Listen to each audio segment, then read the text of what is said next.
Merci, Fresneville. Que Dieu te bénisse, Fresneville. Merci beaucoup. Bonjour, mes amis. C'est un privilège d'être de nouveau ici au tabernacle ce matin pour servir le Seigneur en prêchant la parole et en priant pour les malades.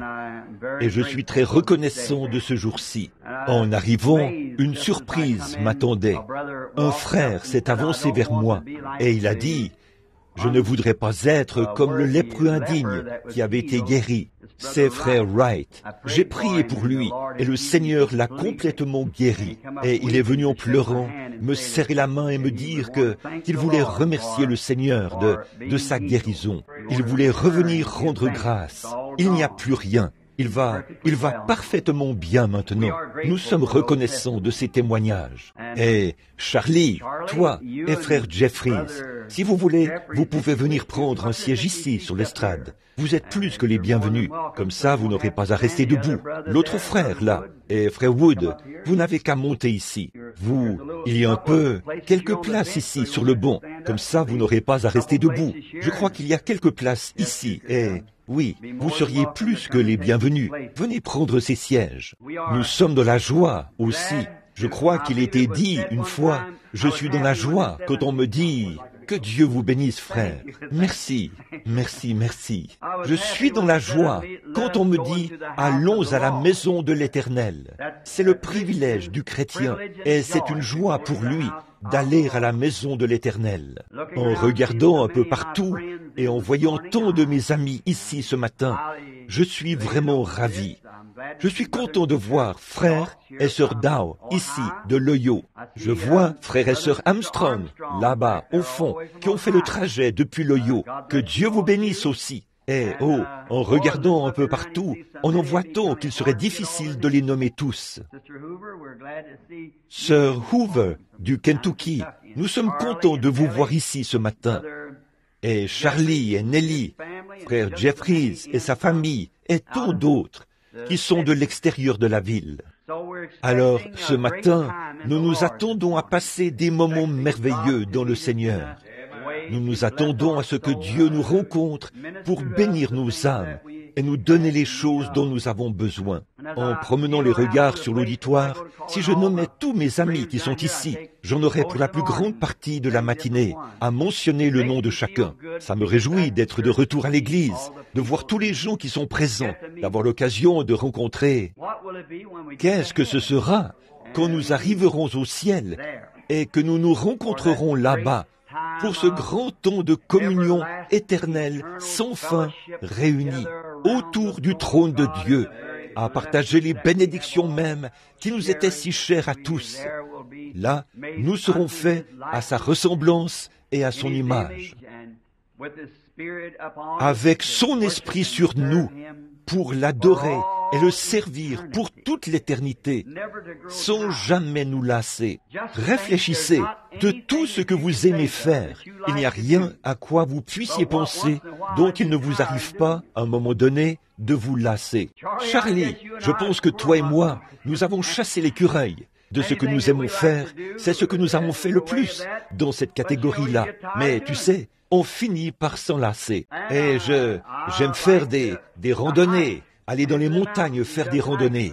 Mais parfois, je m'en lasse. On a envie de faire autre chose. Et j'aime conduire. Parfois, je me sens fatigué, épuisé, les nerfs à fleur de peau. Alors, je saute dans ma voiture et je prends la route. Les mains sur le volant, je roule. En chantant, je suis si heureux de dire, je suis l'un d'entre eux, ou quelque chose comme ça. Les mains attachées au volant, je chante, je tape du pied, je pousse des cris. Eh bien, au bout d'un moment, je me lasse de ça. Et alors, je rentre à la maison faire autre chose. Mais quand nous nous mettrons à adorer Dieu dans ce nouveau royaume, il n'y aura pas un seul instant de fatigue. Ce sera simplement toujours une bénédiction. Simplement, sans fin. Mais, naturellement, à ce moment-là, nous serons changés. Nous ne serons pas comme nous sommes maintenant. Nous serons différents. Des créatures différentes de ce que nous sommes en ce moment. Alors, nous sommes heureux. J'étais en train de penser, je ne sais pas si j'ai déjà raconté ceci ou pas. Frère Charlie, il y a quelque temps, j'étais avec lui dans le Kentucky et il m'a dit, « Frère Branham, est-ce que tu penses que dans le millénium, toi et moi, nous allons chasser l'écureuil? J'ai dit, je ne le pense pas, Charlie. Il a dit, mais nous aimions tellement ça. Il a dit, est-ce que tu penses que nous le ferons quand nous serons dans le millénium? J'ai dit, non, dans le millénium, rien ne sera tué. Et il a dit, mais nous aimions tellement ça. J'ai dit, Charlie, qu'est-ce qui se passerait si j'arrivais à te convaincre qu'à un moment donné tu avais été un porc et que tu t'étais élevé jusqu'à devenir un être supérieur, jusqu'à devenir un être humain? Est-ce qu'un jour tu retournerais, tu voudrais retourner jouir des plaisirs d'un porc? Il a dit, non. J'ai dit, tu vois, tu serais tellement supérieur au porc. Maintenant que tu es un humain, tu ne voudrais plus jamais redevenir un porc. J'ai dit, maintenant, multiplie ça par 10 000, et c'est ce que tu seras quand tu auras été transformé de ce que tu es ici à ce que tu seras. Tu ne voudras plus jamais redevenir un humain. C'est vrai, ce sera quelque chose de différent. Je suis si heureux, rien que d'y penser, de savoir qu'un jour, nous monterons plus haut. Bon, maintenant, si le Seigneur le veut, dimanche prochain, c'est-à-dire vers Ensuite, je vais partir pour le Wyoming, avec un bon ami, ou dans l'Idaho, avec un bon ami à moi, frère Miner Argenbright, frère Clayton Sonmore, les hommes d'affaires chrétiens. La semaine prochaine, la suivante, c'est-à-dire le 7, je dois être à Dallas, au Texas, à la convention de la voix de la guérison. Et je dois prêcher le 7 au soir. Et de là, je repartirai pour aller dans l'Idaho, être avec frère Argenbright et les hommes d'affaires chrétiens. J'aurai peut-être un soir à Minneapolis, avant que nous repartions. Et puis, un petit déjeuner des hommes d'affaires chrétiens. Si le Seigneur le veut, dimanche matin prochain, je veux être de retour ici au tabernacle, et si ça m'est permis, et que ce soit la volonté du Seigneur. Je voudrais parler sur le sujet du tourbillon dans le vent, si le Seigneur le veut. J'ai eu ça à cœur toute la semaine, semble-t-il. Et l'autre matin, très tôt, vers 4 heures du matin, je me suis éveillé et j'ai eu cette pensée, ce jour-là, sur le calvaire. Et je veux parler là-dessus ce matin, ce jour-là, sur le calvaire. Et maintenant, pour la lecture, prenons maintenant dans nos Bibles, dans l'Écriture, l'Évangile de Matthieu, au chapitre 27. Et, à partir du verset 27, nous lirons un bout de ce passage de l'Écriture pour avoir notre toile de fond. Puis nous commencerons tout de suite après. Et après le service de prédication, alors nous prierons pour les malades. Et, depuis la dernière fois que j'étais ici, où j'ai simplement rappelé les grandes lignes de mon nouveau genre de ministère, j'ai reçu plus de témoignages au sujet de cette réunion-là que je n'en ai reçu depuis longtemps. Il y a quelque chose là qui fait qu'il faut entrer en contact avec la personne, peu importe combien le surnaturel a pu être montré. Mais, voyez-vous, la guérison doit reposer sur la foi de l'individu. Maintenant, si l'individu a la foi, et si on voit, par exemple, le Saint-Esprit se déplacer sur l'auditoire et dire « telle et telle chose sont arrivées », et vous vous appelez un tel, et vous venez de tel endroit, et vous avez fait telle chose, et ça se passera de telle manière, et de voir tout ça arriver exactement de cette manière-là. Pourtant, l'individu qui est là, il devrait lever les yeux et dire « ça ne peut être que Dieu, j'accepte ma guérison ». Mais au lieu de ça, l'individu dit « imposez-moi les mains à moi et priez pour moi, pour que moi je sois guéri ». Mais c'est ce qui nous est enseigné ici en Amérique. Et alors, de croire ça, et c'est conforme aux Écritures, certainement. Par contre, là, nous voyons qu'en Afrique et dans différents endroits, que quelque chose comme ça se produise. Et tout l'auditoire va tendre les bras en même temps. Elles vont accepter leur guérison. Parce que on ne leur a rien enseigné. Voyez, on ne leur a même pas enseigné la guérison. Et alors, quand ils voient ça, ils reconnaissent qu'il y a un Dieu vivant. Et s'il est vivant, il est suprême. Et il guérit. Et avec ça y est, parce que la base est déjà posée, les fondements, qu'il est un guérisseur et qu'il guérit les gens. Puis, quand ils voient sa présence œuvrer à travers son Église, alors ils disent, ça règle la question, c'est tout ce qu'il nous faut. Mais nous, on nous a enseigné l'imposition des mains aux malades et des choses comme ça. C'est pour ça que ça ne marche pas aussi bien en Amérique. Maintenant, souvenez-vous, dimanche matin prochain, si le Seigneur le veut, naturellement, Frère Neville en fera l'annonce, est un tourbillon dans le vent. Maintenant, je vous ai donné un peu de temps pour prendre Matthieu 27 dans les Écritures. Commençons à lire au verset 27 de l'Évangile de Matthieu. Maintenant, écoutons attentivement la lecture. Les soldats du gouverneur conduisirent Jésus dans le prétoire, et ils assemblèrent autour de lui toute la cohorte. Ils lui ôtèrent ses vêtements et le couvrirent d'un manteau écarlate. Ils tressèrent une couronne d'épines qu'ils posèrent sur sa tête, et ils lui mirent un roseau dans la main. Puis, s'agenouillant devant lui, ils le raillaient en disant « Salut, roi des Juifs !» Et ils crachaient contre lui, prenaient le roseau et frappaient sur sa tête. Après s'être ainsi moqués de lui, ils lui ôtèrent le manteau, lui remirent ses vêtements et l'emmenèrent pour le crucifier. Lorsqu'ils sortirent, ils rencontrèrent un homme de Cyrène, appelé Simon, et ils le forcèrent à porter la croix de Jésus.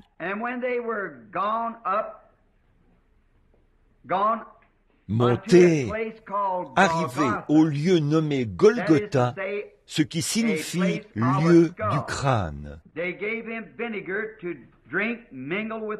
Ils lui donnèrent à boire du vin mêlé de fiel. Quand il l'eut goûté, il ne voulut pas boire. Après l'avoir crucifié, ils se partagèrent ses vêtements et tirèrent au sort, afin que s'accomplît ce qui avait été annoncé par le prophète. Ils se sont partagés mes vêtements et ils ont tiré au sort ma tunique. Ils s'assirent et le gardèrent. Pour indiquer le sujet de sa condamnation, on écrivit au-dessus de sa tête, « Celui-ci est Jésus, le roi des Juifs ». Avec lui furent crucifiés 2 brigands, l'un à sa droite et l'autre à sa gauche. Les passants l'injuriaient et secouaient la tête en disant, « Toi qui détruis le temple et qui le rebâtis en 3 jours, sauve-toi toi-même. Si tu es le Fils de Dieu, descends de la croix. » Les principaux sacrificateurs, avec les scribes et les anciens, se moquaient aussi de lui et disaient, « Il a sauvé les autres et il ne peut se sauver lui-même. S'il est roi d'Israël, qu'il descende de la croix et nous croirons en lui. » Il s'est confié en Dieu. Que Dieu le délivre maintenant, s'il veut le sauver. Car il a dit, « Je suis fils de Dieu. » Les brigands, crucifiés avec lui, s'insultaient, l'insultaient de la même manière. Depuis la 6e heure jusqu'à la 9e, il y eut des ténèbres sur toute la terre. Et vers la 9e heure, Jésus s'écria d'une voix forte, « Élie, Élie, lama sabachthani », c'est-à-dire, « Mon Dieu, pourquoi m'as-tu abandonné ?» Quelques-uns de ceux qui étaient là, l'ayant entendu, dirent, « Il appelle Élie ». Et aussitôt l'un courut prendre une éponge qu'il remplit de vinaigre, et, l'ayant fixé un roseau, il lui donna à boire. Mais les autres disaient, « Laisse, voyons si Élie viendra le sauver. » Jésus poussa de nouveau un grand cri, et rendit l'esprit. Et voici, le voile du temple se déchira en deux, depuis le haut jusqu'en bas. La terre trembla, les rochers se fondirent, les sépulcres s'ouvrirent, et plusieurs corps des saints qui étaient morts ressuscitèrent. Étant sortis du sépulcre, après la résurrection de Jésus, ils entrèrent dans la ville sainte et apparurent un grand nombre de personnes. Le centenier et ceux qui étaient avec lui pour garder Jésus, ayant vu le tremblement de terre et ce qui venait d'arriver, furent saisis d'une grande frayeur et dirent, « Assurément, cet homme était fils de Dieu. » Courbons la tête un petit instant pour prier. Seigneur, nous savons que tu es Dieu. Et cela, après avoir lu cette parole sainte et sacrée, nous pouvons encore voir que ta nature n'a pas changé. Tu es toujours Dieu. Et il semblait que Jésus n'allait recevoir aucun secours, qu'il était tombé aux mains des impies, et on l'avait mis en pièces. On lui avait craché dessus, on s'était moqué de lui, et il était suspendu à la croix, ensanglanté, mourant. Et il semblait qu'il n'y avait aucun secours, de nulle part, au point qu'il s'est même écrié, « Mon Dieu, pourquoi m'as-tu abandonné ?»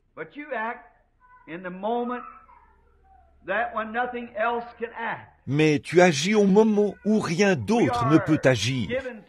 Nous avons appris, Seigneur, que si nous avons des rivières que nous ne pouvons traverser, que si nous avons des montagnes infranchissables, Dieu est spécialiste des choses que les autres ne peuvent pas faire. Tu es un spécialiste à l'œuvre. En effet, tu connaissais la raison d'être de ce jour-là au calvaire. Toi, en étant Dieu, celui qui est infini, tu savais que cette heure devait venir. Mais une fois qu'elle était accomplie, alors tu as montré que tu étais Dieu. Tu as montré qui était le Maître. Tu as ébranlé la terre, et les saints qui dormaient dans le sol sont ressuscités. Tu as obscurci le soleil dans la nuit, comme dans les ténèbres de la nuit, pour montrer que tu étais Dieu. Mais tu avais semblé être silencieux si longtemps. Tirons-en donc cette conclusion. Aussi longtemps que nous marchons selon l'Esprit, conduits par la main de Dieu, peu importe si ça semble aller mal, toutefois, nous faisons face au calvaire. Dieu parlera à l'heure voulue, au moment voulu. Maintenant, Dieu notre Père, nous te demandons de bien vouloir pardonner nos péchés et nos offenses. Nous demandons la conduite de ton esprit. Conduis-nous, comme la colombe a conduit l'agneau. Permets que nous soyons obéissants face à tout ce qui peut nous arriver, en sachant ceci, que Dieu fait concourir toutes choses au bien.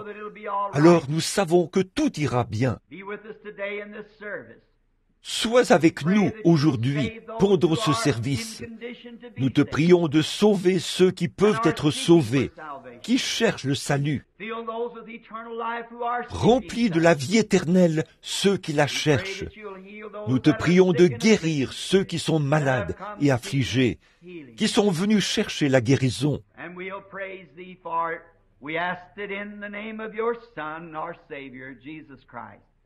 Et nous te louerons pour cela. Nous le demandons au nom de ton Fils, notre Sauveur, Jésus-Christ. Amen. Maintenant, dans la prédication de ce matin, nous désirons attirer votre attention sur le texte que j'ai choisi de commenter. Ce jour-là, sur le calvaire. Ça peut paraître un peu hors de saison. Ça devrait être un vendredi saint. On devrait se souvenir du calvaire chaque jour. Nous avons entendu tant de choses sur lui. Nous avons lu tant de choses sur lui. Des prédicateurs ont prêché sur lui depuis le commencement du temps. Des chanteurs l'ont chanté tout au long des âges. Des prophètes l'ont prédit 4000 ans avant qu'il arrive. Et les prophètes d'aujourd'hui indiquent aux gens le moment où il s'est déroulé. C'est un jour tellement important de tous les jours que Dieu a fait poindre sur la terre. C'est un des jours les plus importants. Et s'il est à ce point important pour la race humaine, le calvaire, je pense qu'il est bon pour nous de retourner en arrière et d'examiner, de voir ce qu'il signifie au juste pour nous. En effet, je suis certain qu'en cette heure tardive où nous vivons, nous désirons connaître le plus de choses possibles sur l'importance de Dieu. Tout ce que nous pouvons découvrir, nous sommes ici pour apprendre ça, pour voir ce qui est pour nous et ce que Dieu a fait pour nous, et voir ce qu'il a promis de faire pour nous. Et c'est pour ça que nous venons à l'église. C'est pour ça que le prédicateur prêche. C'est pour ça qu'il étudie et qu'il médite l'écriture et qu'il cherche l'inspiration. C'est parce qu'il est un serviteur au service du peuple de Dieu. Et il essaie de trouver quelque chose que Dieu voudrait dire à son peuple, quelque chose qui les aiderait. Il se pourrait peut-être que ça les condamne dans leurs péchés, mais ça les aiderait à se relever, afin qu'ils abandonnent leurs péchés et qu'ils se relèvent pour servir le Seigneur. Les ministres devraient rechercher ces choses. Si ce jour est tellement important, si c'est l'un des plus grands jours, considérons en 3 points différents ce que ce jour a signifié pour nous. Nous pourrions en prendre des centaines. Mais ce matin, j'ai simplement choisi 3 points différents, d'une importance capitale, que nous voulons considérer pendant les quelques instants qui vont suivre et qui montrent ce que le calvaire a signifié pour nous. Et je prie que cela condamne chaque pécheur ici présent, que cela amène chaque saint à tomber à genoux, que cela amène chaque malade à élever sa foi vers Dieu et à repartir guéri, chaque pécheur à être sauvé, chaque rétrograde à revenir et à avoir honte de lui, et chaque saint à se réjouir et à retrouver une ardeur nouvelle, une espérance nouvelle. Le grand point important, ce que le calvaire signifie pour nous et pour le monde, c'est qu'il a réglé la question du péché, une fois pour toutes.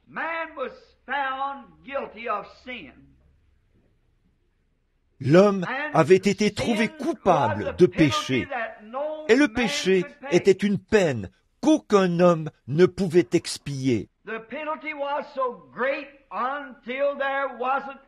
La peine était tellement grande que personne ne pouvait expier cette peine.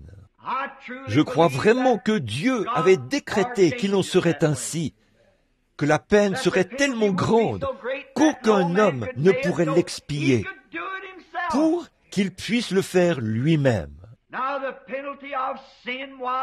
Or, la peine du péché, c'était la mort. Et nous étions tous nés dans le péché, conçus dans l'iniquité, venus au monde en disant des mensonges. Par conséquent, aucun d'entre nous n'était digne, et on ne pouvait trouver personne sur terre qui était digne. Et le péché n'a pas commencé sur terre. Le péché a commencé au ciel. Lucie était Lucifer, le diable, était une créature condamnée à cause de sa désobéissance, avant même qu'il arrive sur terre. Le péché a commencé au ciel, où Dieu a établi les anges et tout, sur la même base que les êtres humains. La connaissance, l'arbre de la connaissance, l'arbre de la vie et l'arbre de la connaissance.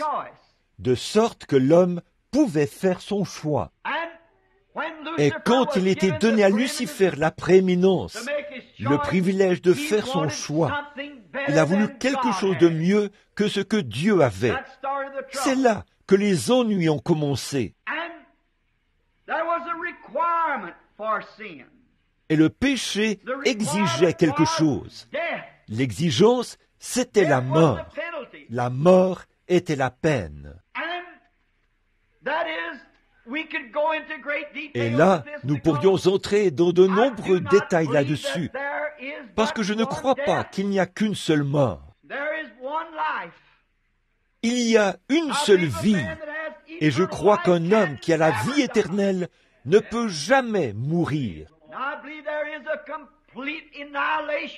Je crois qu'il y a un anéantissement complet de l'âme qui pêche. En effet, la Bible dit, l'âme qui pêche, c'est celle qui mourra certainement. Non pas l'homme, mais l'âme qui pêche. Alors Satan devra certainement mourir, être complètement détruit. Je ne suis vraiment pas d'accord avec les universalistes qui disent que Satan sera sauvé. Il a péché et il est l'auteur du péché. Son âme a péché et il était un esprit.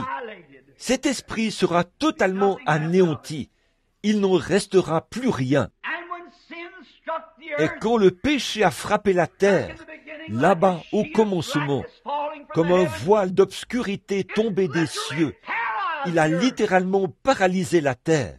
Il a précipité dans l'esclavage toutes les créatures de la terre et toute la création de Dieu.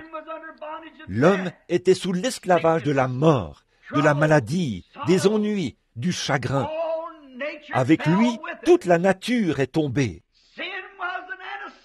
Le péché était un anesthésique qui, en fait, a paralysé la terre. Alors, nous nous sommes retrouvés ici, sans espérance, parce que toutes les créatures de la terre y étaient assujetties, et tous ceux qui naissaient sur terre y étaient assujettis. Alors, il fallait que ça vienne d'un lieu où le péché n'existait pas. Ça ne pouvait pas venir de la terre. L'un de nous ne pouvait pas racheter l'autre. Il fallait que ça vienne de quelqu'un d'autre. Donc, quand l'homme s'est rendu compte qu'il était séparé de son Dieu, il est devenu un vagabond. Il pleurait, il poussait des cris, il peinait. Ils erraient dans les montagnes et les déserts, cherchant une cité dont l'architecte et le constructeur était Dieu. En effet, il savait que s'il revenait un jour dans la présence de Dieu, il pourrait en discuter avec lui. Mais il n'y avait pas de moyen de revenir. Il était perdu. Il ne savait pas de quel côté se tourner. Alors, il est devenu errant, essayant de trouver un endroit qui lui indiquerait un moyen de revenir à ce lieu. Il y avait quelque chose à l'intérieur de lui qui lui disait qu'il venait d'un lieu qui était parfait. Il n'y a pas une seule personne ici, parmi les auditeurs visibles de ce matin, ou parmi les auditeurs de cette bande magnétique. Partout où elle ira, dans le monde entier, il n'y a personne, ni ici, ni ailleurs, qui ne cherche cette perfection. Vous payez vos factures et vous vous dites, ça va régler le problème. Quand vous avez payé vos factures, alors quelqu'un de votre famille tombe malade. Quand ça va mieux du côté maladie, alors vous avez d'autres factures à payer.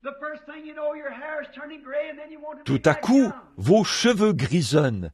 Et alors, vous voulez redevenir jeune. Il y a toujours quelque chose, constamment. Et c'est à cause de cette vague du péché. Mais dans votre cœur, le fait même que vous cherchez cette perfection, ça prouve qu'elle existe quelque part. Quelque part, il y a quelque chose.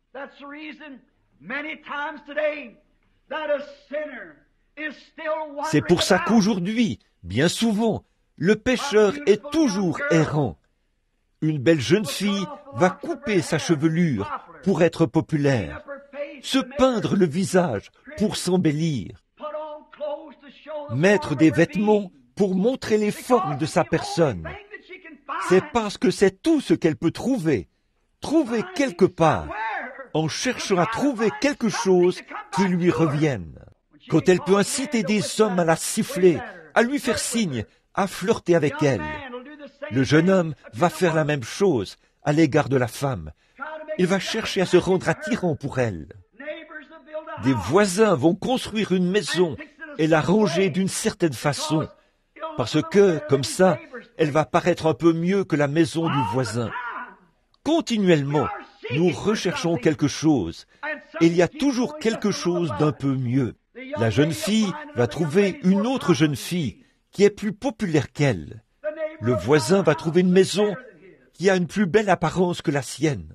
Une femme va trouver une autre femme, habillée d'une certaine façon, qui a une plus belle apparence qu'elle.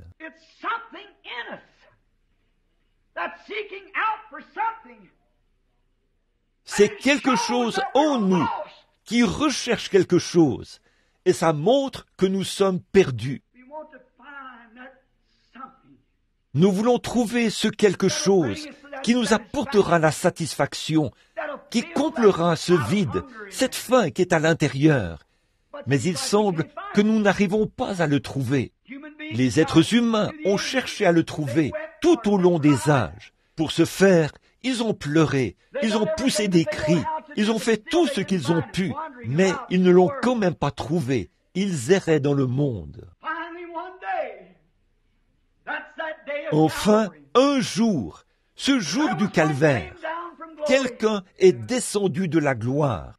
Quelqu'un du nom de Jésus-Christ, le Fils de Dieu, est descendu de la gloire. Et le calvaire a pris forme.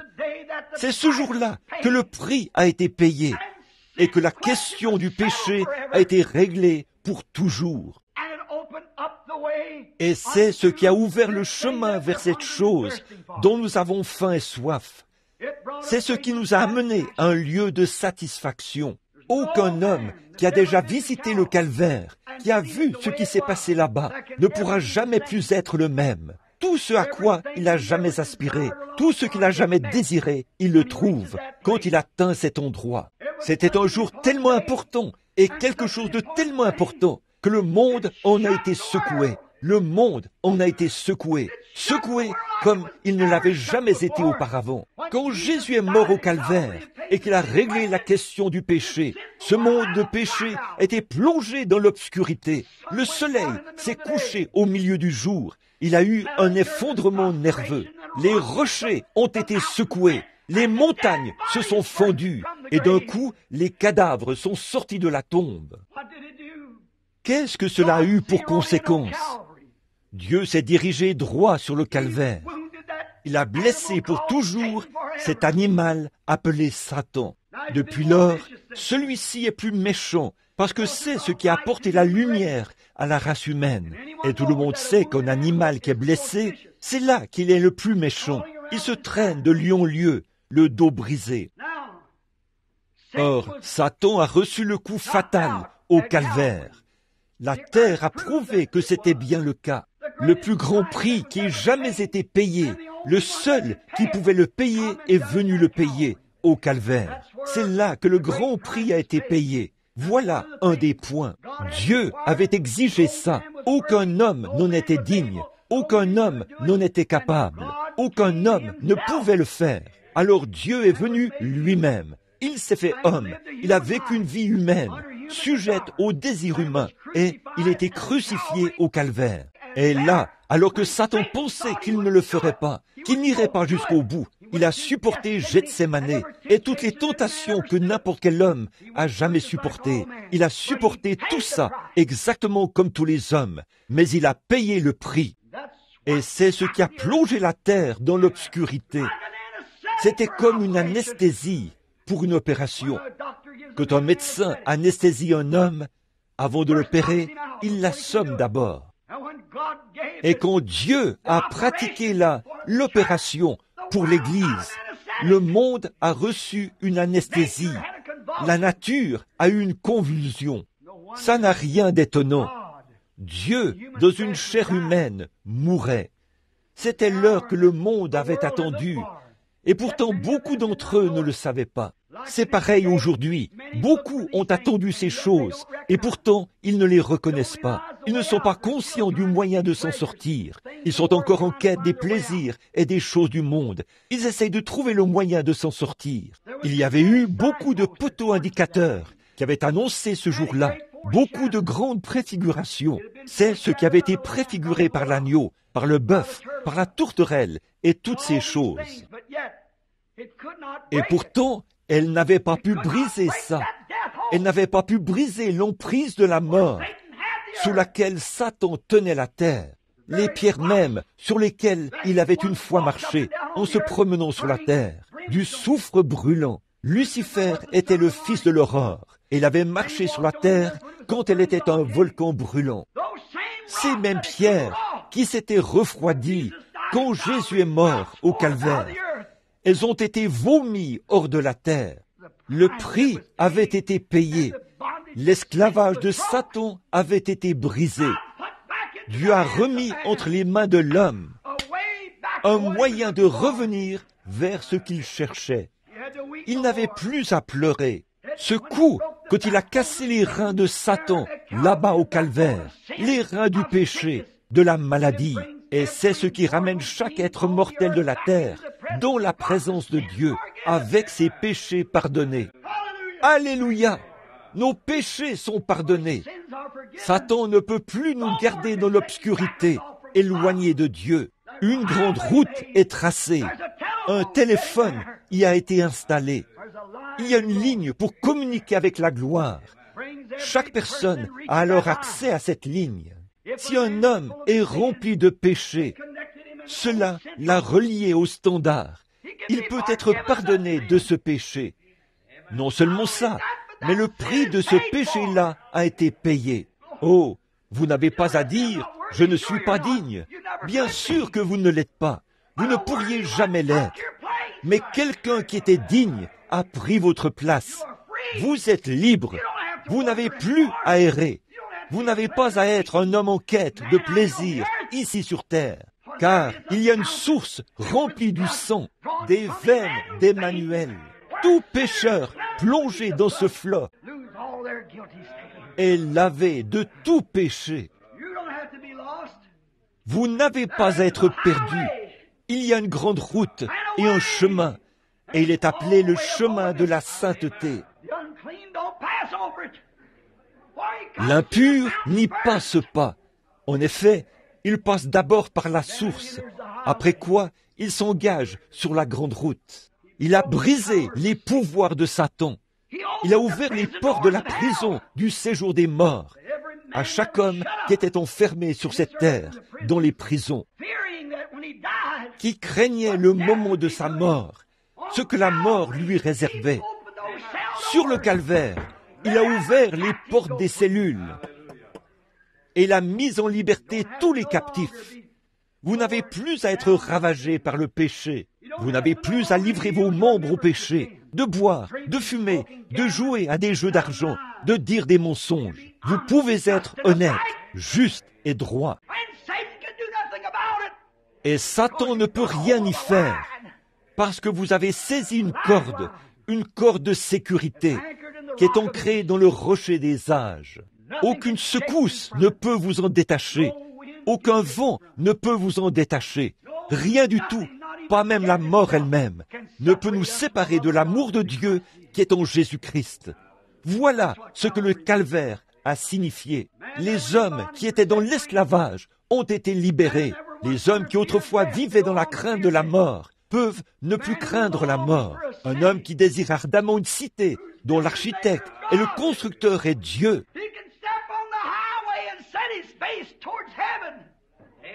peut s'engager sur la grande route et tourner sa face vers le ciel parce qu'il est libre. Alléluia! Il est racheté. Il n'a plus besoin d'errer, car il y a un moyen de savoir si on est dans le vrai ou pas. Dieu nous donne la vie. Nos péchés ont disparu. Ce jour-là au calvaire a payé le prix. Quand nous voyons tout ça, ce n'est pas étonnant que le poète ait écrit « Alors que les rochers se fondaient et que les cieux s'assombrissaient, mon Sauveur courba la tête et mourut. Le voile déchiré révéla le chemin vers les joies du ciel et le jour sans fin. Abraham n'a plus à errer partout dans le pays à la recherche d'une cité. Le pécheur n'a plus à se demander s'il peut être sauvé ou non. Le malade n'a plus à se demander s'il peut être guéri ou non. Le voile déchiré, ce jour-là au calvaire, a révélé le chemin vers la victoire totale. Dieu nous a donné les puissances de son esprit pour mener une vie triomphante, surmonter toutes ces choses. Tout ce qu'il nous demande, c'est d'y croire. C'est ce qui est arrivé ce jour-là au calvaire.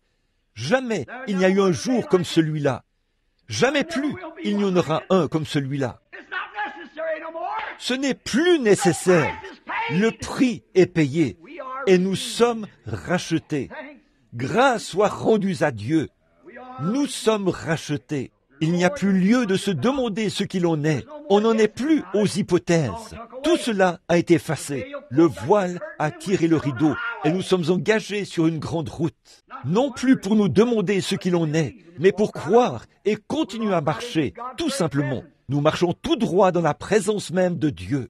Abraham savait, et d'autres savaient, là, pendant qu'ils cherchaient une cité. Ils savaient qu'ils venaient de quelque part. Quelque chose était arrivé. Ils vivaient sur une terre paralysée. Il y avait des tremblements de terre. Il y avait des tempêtes, des guerres et des massacres. Le loup et l'agneau se nourrissaient l'un de l'autre. Ou le loup se nourrissait de l'agneau et le lion mange le bœuf. On dirait qu'il y a quelque chose qui cloche. Il y a quelque chose qui ne va pas. Ils savaient qu'il y avait quelque chose qui n'allait pas. L'homme, le frère, tue son frère. Le père tue son fils. Le fils tue son père. Il y a quelque chose qui ne va pas. Il prend de l'âge. Il se meurt. Il dépérit. Il est miné par la maladie. Il est dans l'esclavage. Les arbres poussent, mais ne sont pas immortels. Ils meurent. Les montagnes changent. Les mers se dessèchent. Les eaux tarissent. Il y a quelque chose qui ne va pas. Ils cherchaient un endroit, une cité où ça n'arrivait plus. Ils savaient que si jamais ils pouvaient revenir dans la présence de celui qui avait fait toutes choses bien, ils pourraient en discuter avec lui. Oh, pécheurs, quel privilège ce matin de savoir que vous êtes en possession du chemin maintenant. Ce jour-là au calvaire a créé une ouverture sur le chemin. En effet, tout ce que les patriarches cherchaient, tout ce qu'ils recherchaient, le calvaire vous l'a donné gratuitement. Comment pourriez-vous rejeter ça? Comment pourriez-vous rejeter ça pour adhérer à une dénomination? Comment pourriez-vous rejeter ça pour y substituer autre chose, les plaisirs du monde? Pourquoi ne pas l'accepter? Le voile déchiré ramène un homme directement dans la présence de Dieu, sans aucune espèce de péché sur lui, et il met devant lui une route qui mène vers ce qu'il cherche. Le ciel, la gloire, la paix, la vie éternelle, tout est droit devant lui. Ce jour-là a porté le coup mortel au pouvoir de Satan. Il a mis fin à tout. Et je peux le voir là-bas. C'était lui, l'agneau de l'Éden, dès la toute première ombre qui en est apparue. Quand Abel, par la foi, a offert à Dieu un sacrifice plus excellent que celui de Caïn. Il a dû attacher une liane autour du cou de l'agneau. Il l'a tiré jusqu'au rocher. Il a pris une pierre dans sa main pour lui servir de lance, et il a renversé sa petite tête, et il l'a martelé, l'a mise en pièces jusqu'à ce qu'il meure. Et sa laine était imbibée de son propre sang. Il baignait dans son sang. C'était une ombre. Mais ce jour-là au calvaire, là ce n'était pas un agneau de cette terre, mais c'était l'agneau de Dieu qui mourait, qui baignait dans son propre sang. Le monde l'a mis en pièces, l'a martelé, l'a battu, lui a craché dessus, l'a frappé brutalement. l'a giflé et tout. Et le sang tombait goutte à goutte de ses cheveux. Quand l'agneau d'Abel est mort, il est mort en parlant dans une langue qu'Abel ne pouvait pas comprendre. Il bêlait.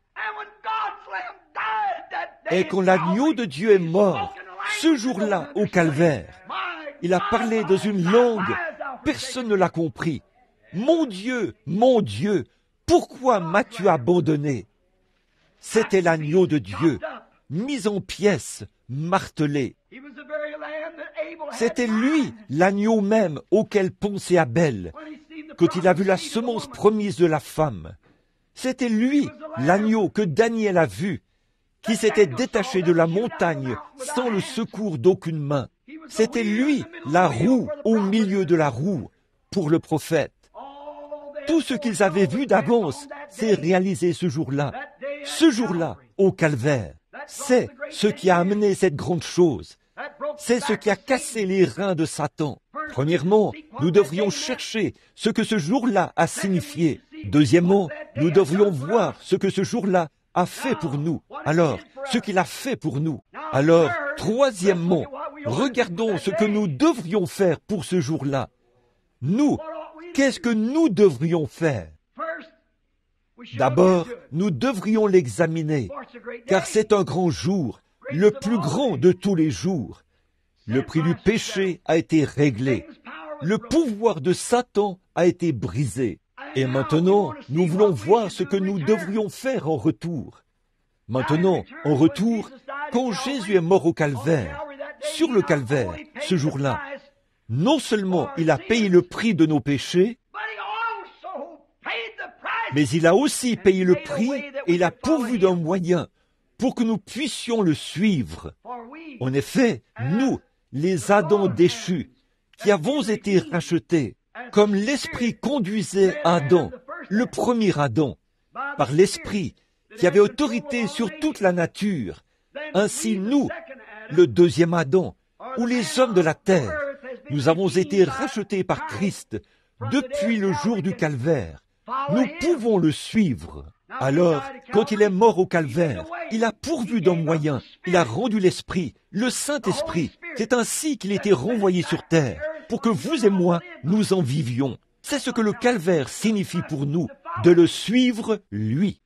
D'abord l'examiner, voir ce qu'il a fait pour nous. Et maintenant, qu'est-ce que nous devons faire pour lui? Vous et moi, qu'est-ce que nous devons faire? Bon, nous disons, eh bien, j'apprécie ça, c'est vraiment formidable. Mais nous devons l'accepter. Et l'accepter, c'est accepter sa personne, Christ, dans notre cœur. Alors, nous sommes libérés du péché. Par conséquent, nous ne sommes retenus dans aucune des chaînes du péché. Aucune.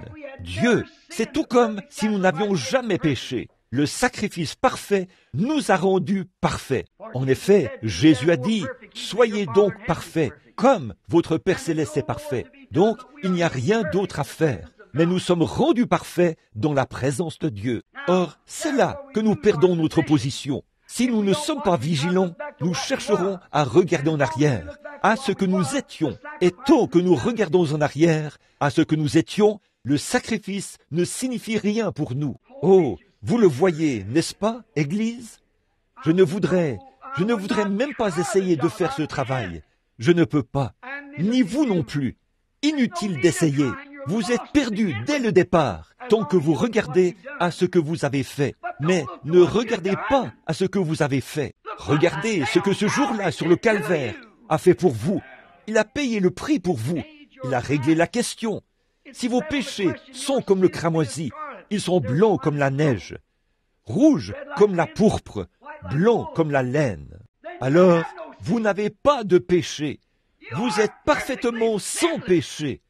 Peu importe ce que vous avez fait ou ce que vous faites, vous êtes quand même sans péché. Pourvu que vous ayez accepté Jésus-Christ comme votre sauveur, vos péchés sont pardonnés.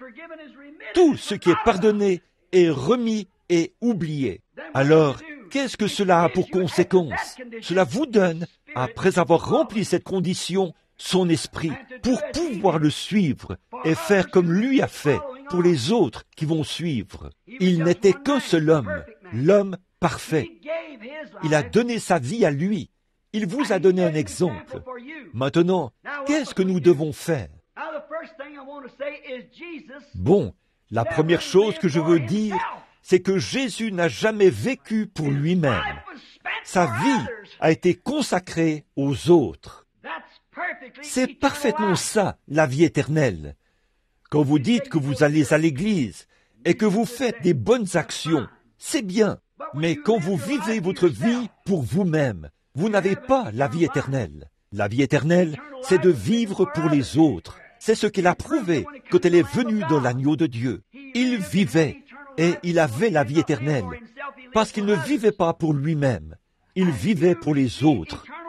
Et vous recevez la vie éternelle en recevant ce jour-là. Alors, vous ne vivez plus pour vous-même. Vous vivez pour les autres. Quelqu'un disait, « Comment pouvez-vous laisser des gens vous traiter de tous les noms comme ça? Vous ne vivez pas pour vous-même. Vous vivez pour les autres, pour pouvoir racheter cet homme-là. Vous devenez des fils. » Et le problème, c'est que l'Église l'a oublié, qu'ils sont des fils. Vous êtes un fils. Vous prenez la place de Christ. Vous êtes un fils. Alors, ne vivez pas pour vous-même. Vivez pour les autres. Eh bien, frère Branham, je peux vivre pour ce frère-ci, parce que c'est un homme vraiment sympathique. Ce n'est pas ça. Vivez pour l'homme qui vous hait. Vivez pour la personne qui vous tuerait, si elle le pouvait. C'est ce qu'ils lui ont fait. Ils l'ont tué, et il est mort, pour pouvoir les sauver. C'est ça, la vie éternelle. Quand vous, c'est ça que vous avez dans votre cœur, alors vous vous dirigez vers le ciel, mais vous sacrifiez les choses qui vous appartiennent. Vous les abandonnez, comme le mouton donne sa laine. Vous regardez plus loin, en direction du calvaire. J'espère que ceci vous aide à vous positionner. C'est ça que le tabernacle, c'est ça que tous les gens doivent faire. Il faut trouver ce que vous êtes. Et quel est le but? L'Église, il ne s'agit pas d'aller à l'Église, rien que pour jouer de la musique et chanter des cantiques. L'Église est un lieu de correction. Le jugement commence par la maison de Dieu. Nous devons nous regarder comme morts et comme vivants pour Christ. Alors, il a pourvu du moyen pour que nous puissions nous sacrifier nous-mêmes pour son service, pour le suivre. Si nous le suivons, nous vivons la vie que lui a vécue. C'est merveilleux, ça. Jésus a dit, il en a parlé. Je vais vous donner quelques citations là-dessus. Écoutez bien, ne manquez pas ceci. Jésus a dit que ce jour-là, il séparerait les gens comme les brebis d'avec les boucs. Et il dirait aux boucs, mettez-vous à gauche, et aux brebis, mettez-vous à droite. Et il a dit aux boucs, retirez-vous de moi, car j'ai eu faim, et vous ne m'avez pas donné à manger. J'étais en prison, et vous ne m'avez pas visité. J'étais nu, et vous ne m'avez pas vêtu. J'ai eu soif, et vous ne m'avez pas donné à boire. J'étais malade, et vous ne m'avez pas visité. Alors, retirez-vous de moi. Et aux brebis, il a dit, j'ai eu faim, et vous m'avez donné à manger. J'étais nu, et vous m'avez donné des vêtements. J'étais malade, et vous m'avez assisté. Et remarquez, ne manquez pas de saisir ceci, Église. Gardez ceci dans votre cœur pour toujours. C'était fait de façon tellement inconsciente. Les gens ne le font pas par devoir. Un homme qui vous donne quelque chose parce que c'est ce qu'il doit faire. Un homme qui vous donne à manger parce que c'est ce qu'il doit faire. Il a une conception égoïste. Ça devrait être votre vie même, votre initiative même.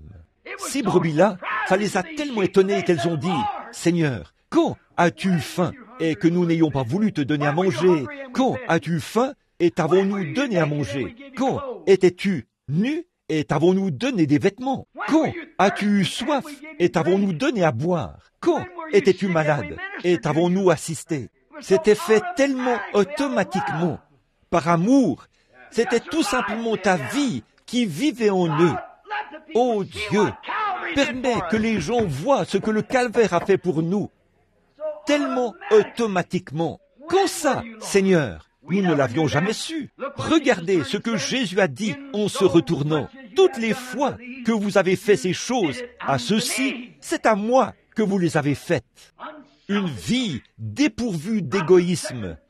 Non pas après réflexion, non pas d'y réfléchir, mais vous êtes tellement morts aux choses de ce monde et tellement vivants en Christ, tellement engagés sur la grande route, que ces choses-là sont tout simplement automatiques. Vous les faites tout simplement, non pas de dire « Bon, eh bien Seigneur, Seigneur, tu veux que je fasse ça ?» Ce n'est pas ça. Vous êtes simplement une partie de lui. Son esprit est en vous et vous agissez comme lui agissait. Ah, saisissez-le bien. Telle voie paraît droite à un homme, mais son issue, c'est la voie de la mort. Ceux qui me disent « Seigneur, Seigneur », n'entreront pas tous, mais ceux-là seuls qui font la volonté de mon Père. Simplement du fond du cœur, volontiers. Or, ce jour-là au calvaire a payé ce prix pour que nous puissions être comme ça. Non pas de dire, vous savez, une fois, la veuve Jones, elle n'avait plus de charbon et je suis allé lui en acheter. Je vous le dis, j'ai vu un frère qui avait besoin d'un complet et je suis allé lui acheter un complet. Dieu soit béni, je suis un chrétien. Oh là là, pauvre, égoïste, misérable, tu es un hypocrite. Que ta main droite ne sache pas ce que fait ta gauche, et que ta gauche ne sache pas ce que fait ta droite. Tellement automatiquement mort en Christ que vous le faites de toute façon. C'est votre nature, c'est votre caractère. Vous le faites de toute façon. C'est simplement ça, la vie qui vit en vous. Vous êtes complètement soumis à cet esprit, et c'est lui qui vit sa vie en vous. Oh, vous sentez cet esprit béni, cette vie. Ce n'est pas moi qui vis, a dit Paul, mais c'est Christ qui vit en moi. C'est tellement automatique. Eh bien, je vous le dis, frère Branham, nous sommes chrétiens. Nous aidons ces gens-ci, nous aidons ces gens-là. Oh là là, honte à vous. Le christianisme, ce n'est pas ça. Le christianisme, c'est tout simplement automatique. Ces choses-là sont à faire. C'est ce qu'il faut faire. Vous oubliez tout ça vraiment. Vous ne pensez même pas que « moi, non ». Allez, faites-le. Christ a complètement abandonné sa vie à Dieu. Il s'est donné lui-même, comme un serviteur, au service du peuple. Il a donné sa vie librement. Il n'était pas obligé de le faire. Il ne l'a pas fait à contre-cœur. Il n'a pas dit « Frère, vous devriez avoir beaucoup d'estime pour moi, là, parce que je suis venu mourir pour vous. » Il n'en a pas soufflé mot. Il est mort, de toute façon, parce que c'était Dieu en lui. C'est Dieu en vous.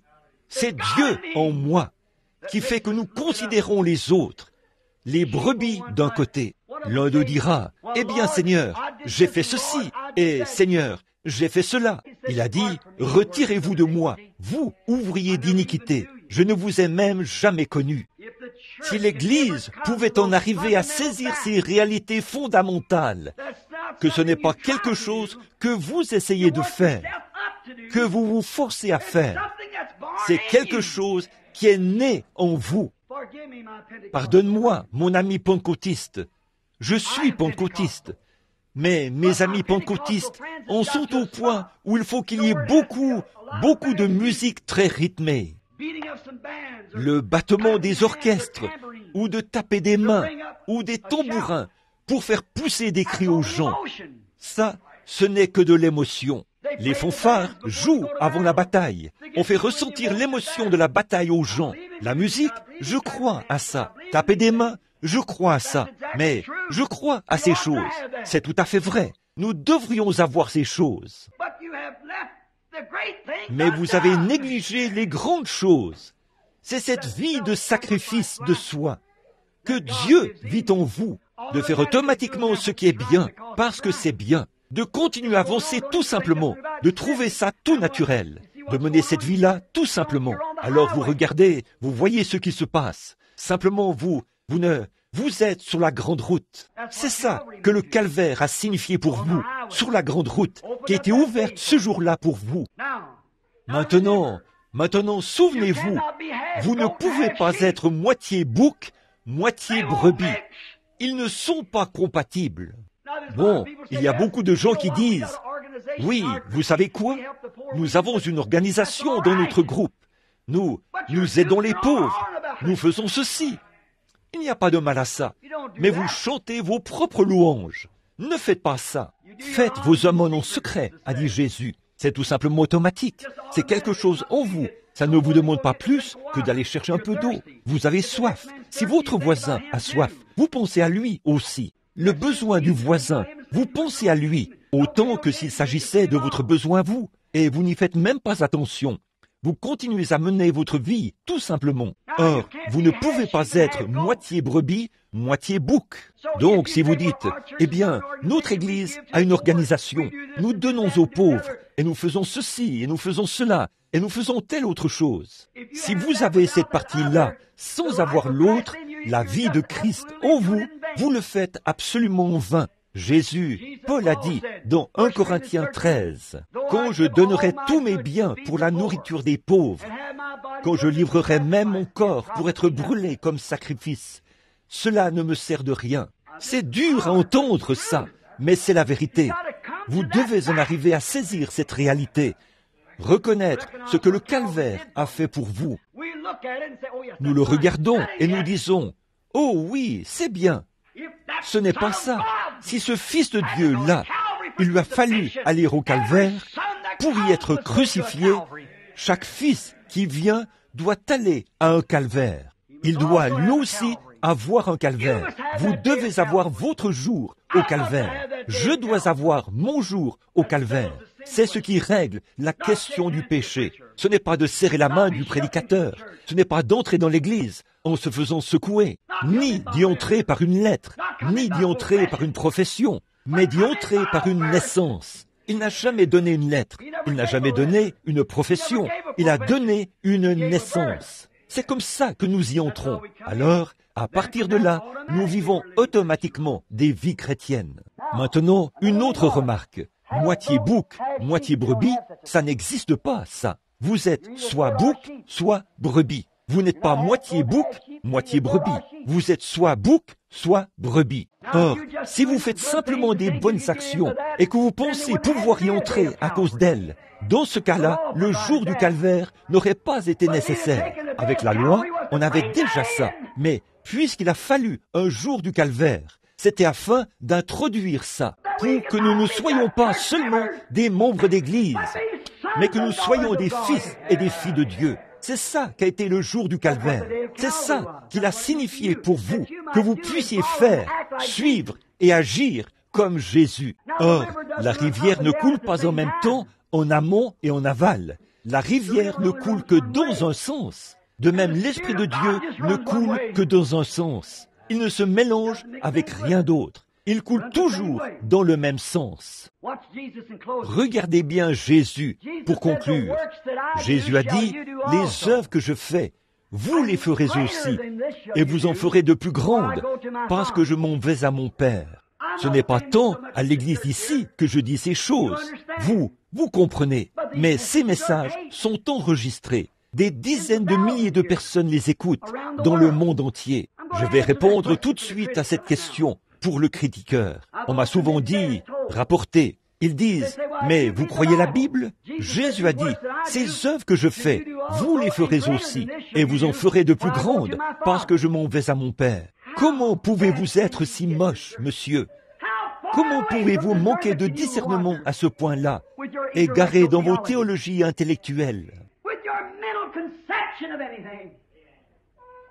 Dans votre conception mentale des choses, mon cher ami perdu, ne pouvez-vous pas comprendre que cette Bible s'interprète spirituellement? Jésus a rendu grâce au Père d'avoir caché cela aux érudits, aux astucieux, aux sages et aux intelligents, et d'avoir voulu le révéler aux enfants qui seraient disposés à venir au calvaire. Maintenant, regardez bien. Jésus a dit, regardez bien comment il a exprimé ça. Les œuvres que je fais, il les fait maintenant même. Les œuvres que je fais maintenant, de guérir les malades, de ressusciter les morts, d'ouvrir les yeux des aveugles, ces œuvres, vous les ferez aussi. Vous les ferez si vous croyez en moi. Vous ferez ces œuvres. Et ensuite, vous en ferez une plus grande, parce que je m'en vais à mon Père. Encore un peu de temps, et le monde ne me verra plus. Mais vous me verrez. Je serai avec vous, et même en vous, jusqu'à la fin du monde. Je ne vous laisserai pas orphelins. Je prierai le Père. Il vous enverra un autre consolateur, le Saint-Esprit, que le monde ne peut recevoir. Mais vous pouvez le recevoir.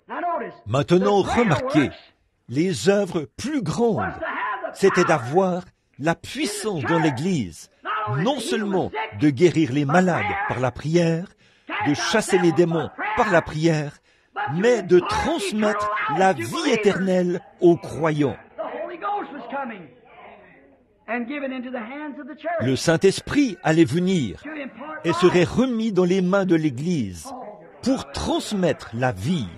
Oh, c'est ça que le calvaire a signifié. Il a pris possession d'hommes et de femmes avilis, dégradés, et les a élevés jusqu'à cette position d'être des fils et des filles de Dieu, de guérir les malades et de transmettre la vie éternelle, en donnant le Saint-Esprit à des croyants obéissants. Des hommes qui étaient autrefois des incroyants deviennent des croyants et transmettent la vie spirituelle éternelle. Combien plus grand est-ce de dire, cette femme malade couchée ici, je peux faire une prière de la foi et elle sera guérie. C'est une grande chose. C'est ça qu'il faisait à l'époque. Mais, a-t-il dit, vous en ferez de plus grandes. Je vais vous donner la puissance, non seulement de le ressusciter pour un temps, mais de lui donner la vie éternelle, celle qui sera éternelle pour toujours. Pauvres misérables aveugles, comment faites-vous pour manquer ça? Vous ne voyez donc pas ce qu'est la chose plus grande? C'est la plus grande chose qui ait jamais pu arriver. C'était de transmettre la vie éternelle à des gens. La vie éternelle, qu'est-ce que c'est? La vie qu'il a vécue, la vie qui était en lui, de la transmettre à d'autres. Est-ce qu'un homme peut faire ça? Un fils de Dieu le peut. Jésus a dit, ceux à qui vous remettrez les péchés, ils leur seront remis. Ceux à qui vous les retiendrez, ils leur seront retenus. Or, c'est là que l'Église catholique et beaucoup d'autres ont fait leur grande erreur. Ils se présentent là et disent, je pardonne vos péchés. Ce n'était pas ça. Comment les péchés leur étaient-ils pardonnés dans la Bible? Pierre a répondu à cette question le jour de la Pentecôte. Ils ont dit, que pouvons-nous faire pour être sauvés? Comment pouvons-nous recevoir ce que vous avez? Il a rédigé l'ordonnance. Il leur a dit ce qu'il fallait faire. Il a dit, repentez-vous, chacun de vous, envers Dieu, et soyez baptisés au nom de Jésus-Christ. Pourquoi? La rémission de votre péché. Les voilà, les œuvres plus grandes. Combien d'entre vous, les prédicateurs, ce matin, combien d'entre vous qui écoutez ma parole sur la bande magnétique sont prêts à aller au calvaire ce matin et à considérer ce que Dieu a fait là-bas pour vous, à abandonner vos credos dénominationnels et à prêcher l'Évangile? Alléluia! C'est entre vos mains maintenant. Qu'est-ce que vous allez en faire? Car la repentance et la rémission du péché doivent être prêchées en son nom dans le monde entier, à commencer par Jérusalem. Alléluia! Gloire! Voilà! Qu'est-ce que le calvaire signifie pour vous? Qu'est-ce que ce jour-là a fait pour vous? Est-ce qu'il vous a bourré de théologie? Est-ce qu'il a fait de vous un collet monté? Ou bien est-ce qu'il a fait de vous un chrétien qui s'est livré entièrement? Alléluia! Le péché remis. Vous ferez des œuvres plus grandes que celles-ci. Vous voyez qui sont les vous, n'est-ce pas? Des œuvres plus grandes que celles-ci. De remettre les péchés au nom de Jésus-Christ. Mais c'est à cause des credos et des dénominations et tout ça que vous êtes liés à un point tel que vous servez encore le monde. Dites-moi quel homme, dites-moi quelle femme peut venir au calvaire et chercher ensuite à faire l'important parce que quelqu'un a dit quelque chose. Dites-moi comment vous pouvez regarder le calvaire en face, sous son vrai jour, ce jour-là au calvaire. Comment pouvez-vous avoir votre jour au calvaire et en ressortir un collet monté? Comment pouvez-vous en ressortir le pantin d'une organisation et prêcher des doctrines d'hommes? Pourquoi est-ce que ça ne vous rend pas humble à l'égard de la parole de Dieu? Si jamais vous allez là-bas, vous en ressortirez humble. Comment pouvez-vous désirer être quelqu'un d'important dans votre organisation, recevoir des honneurs, alors que Jésus-Christ, le Fils de Dieu, s'est humilié lui-même, au point que son corps a été mis en pièces, son visage a été couvert de crachats, jusqu'à la honte et au déshonneur, et ils l'ont dépouillé de ses vêtements, et l'ont crucifié devant le monde, ayant méprisé la honte. Comment pouvez-vous aller au calvaire et revenir de là différent de ce que lui a été? Un déshonneur, une honte. Oh, vous dites, ils vont me chasser à coups de pied. Qu'ils vous chassent. Ayez votre jour au calvaire et Dieu fera sa volonté avec vous. Je vais citer ça de nouveau. Ayez votre jour au calvaire et Dieu fera sa volonté avec vous. Prions.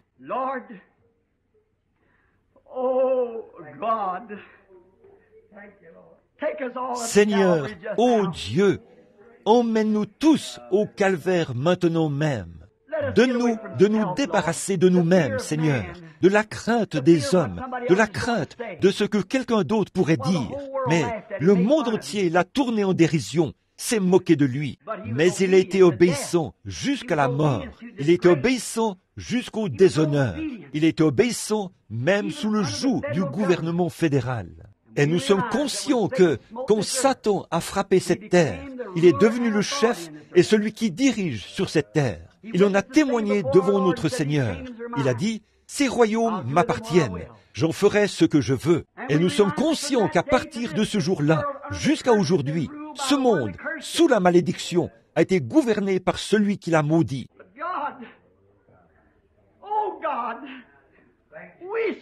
Mais Dieu, ô Dieu, nous servons un royaume qui n'a pas été maudit. Dieu notre Père, c'est vraiment formidable, ces grandes choses que tu as faites dans le monde du cinéma aujourd'hui, de permettre que de grands films comme les 10 commandements et ainsi de suite soient réalisés pour faire voir à des hommes et à des femmes qui ne mettraient même pas les pieds dans une église, mais leur faire voir ce qu'il en est. Le chemin de Dieu est un chemin rejeté par le monde, parce que nous sommes comme, nous pénétrons en Russie, qui est sous le système communiste. Nous sommes dans ce monde, mais nous ne sommes pas de ce monde. Nous sommes allés au calvaire. Nous nous sommes crucifiés pour le royaume de Dieu, pour être l'un des siens. Sans tenir compte de ce que le monde peut dire, nous prenons le chemin avec le petit nombre des méprisés qui appartiennent au Seigneur.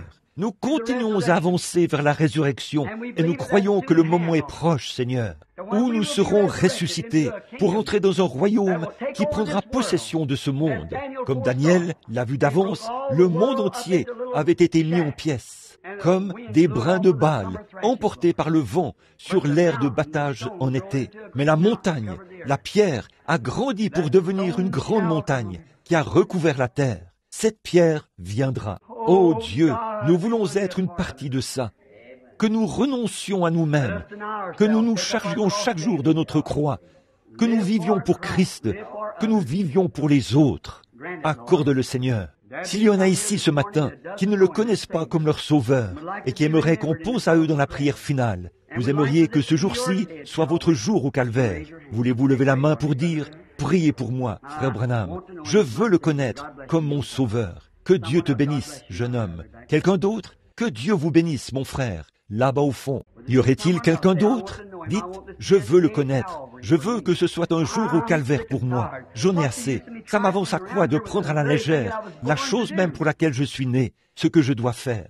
Je suis né pour être un fils de Dieu, et je suis là à m'accrocher aux choses du monde. Ô Dieu, que je sois crucifié aujourd'hui, que je me crucifie aujourd'hui, moi-même et mes idées, pour que je puisse vivre avec Christ et vivre pour les autres. Quel que soit leur comportement à mon égard, qu'ils se moquent de moi, qu'ils me persécutent, qu'ils disent de moi toutes sortes de mal et tout, que je continue simplement à marcher humblement, doux comme un agneau, comme lui l'a fait. Et un jour, il a promis de me ressusciter au dernier jour. J'attends ce jour-là. Est-ce qu'il y en aurait d'autres qui voudraient lever la main? Que Dieu vous bénisse, là-bas au fond. Et vous? Très bien. Encore d'autres, simplement.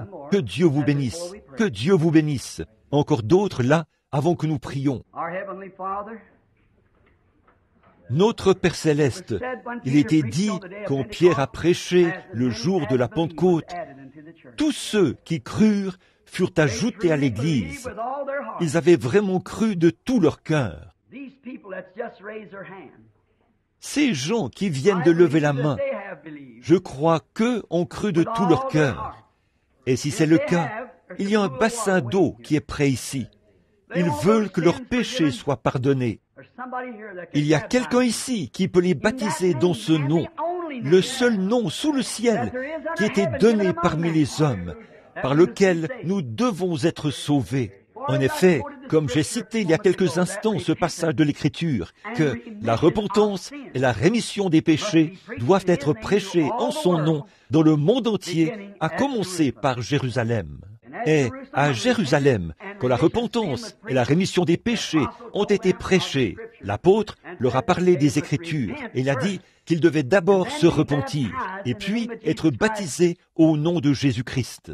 Ça, c'était le rôle du prédicateur. Eux, ils devaient se repentir et lui, il devait les baptiser pour la rémission de leurs péchés. Ceux à qui vous remettrez les péchés, ils leur seront remis. Ceux à qui vous les retiendrez, ils leur seront retenus. Père, comment le monde a-t-il pu s'embarquer dans une galère pareille? Pourquoi ne pas croire le simple évangile? Et ils introduisent même des substituts à ça. De faux noms, un faux baptême, de faux baptêmes du Saint-Esprit, de serrer la main des ministres, d'employer les titres de Père, Fils, Saint-Esprit, ce qui ne se trouve nulle part dans les Écritures. C'est un document fait par des Romains. Ce n'est pas un enseignement chrétien, nulle part dans la Bible. La rémission des péchés, la rémission ne peut pas se faire au moyen d'un titre, mais au moyen du nom de Jésus-Christ. Or, Père, nous savons que c'est très impopulaire. Tes voix ont toujours été comme ça, mais permets ce matin que des hommes et des femmes en viennent à ce jour-là, à ce jour du calvaire. Alors que Jésus, ayant méprisé ce jour, cette honte-là, d'être dépouillé de ses vêtements, d'être mis en pièces, de recevoir des crachats et d'être la risée du monde entier, de l'Église, des gens qui auraient dû l'aimer. Et pourtant, malgré tout ça, il n'a pas ouvert la bouche. Il est allé mourir pour ces gens qui se moquaient de lui. Oh Dieu, emmène-nous au calvaire ce matin. Et s'ils disent que nous sommes fous, s'ils disent que nous avons mal compris les Écritures, qu'ils disent tout ce qu'ils voudront, oh Dieu, ils ne peuvent pas se tenir dans la présence de Dieu et dire que c'est faux. Ils ne peuvent pas couvrir leurs péchés par la Bible. La Bible découvre leurs péchés, leur incrédulité, d'être populaire, de faire comme tout le monde. Qu'ils viennent au calvaire ce matin, et à commencer par Jérusalem. La repentance et la rémission des péchés doivent être prêchés en son nom à toutes les nations, à commencer par Jérusalem. Qu'ils fassent, eux aussi, ce pas-là, celui du crucifiement, d'être mis en pièces, d'être couvert de crachats, d'être un objet de risée, d'être traité de tous les noms possibles et imaginables, de renégats religieux, de démolisseurs d'églises, traités de tous les noms qu'ils voudront. Puissions-nous ce matin, Seigneur, prendre le chemin avec le petit nombre des méprisés qui appartiennent au Seigneur. Puissions-nous marcher comme les apôtres, sans nous en détourner ni à droite ni à gauche, et servir Dieu de bon cœur. Accorde-le, Père. Maintenant, guéris les malades et les affligés qui vont venir dans la ligne de prière. Ceux qui ont levé la main, puissent-ils se repentir du fond du cœur, maintenant même. Ceux qui, pendant si longtemps, sont restés en arrière, puissent-ils s'avancer rapidement vers l'eau et recevoir la rémission de leurs péchés.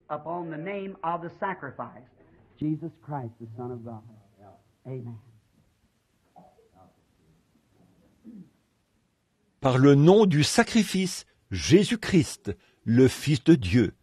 Amen. Down at the cross where my Savior died, down there for cleansing from sin I cried. There to my heart was the blood applied. Glory to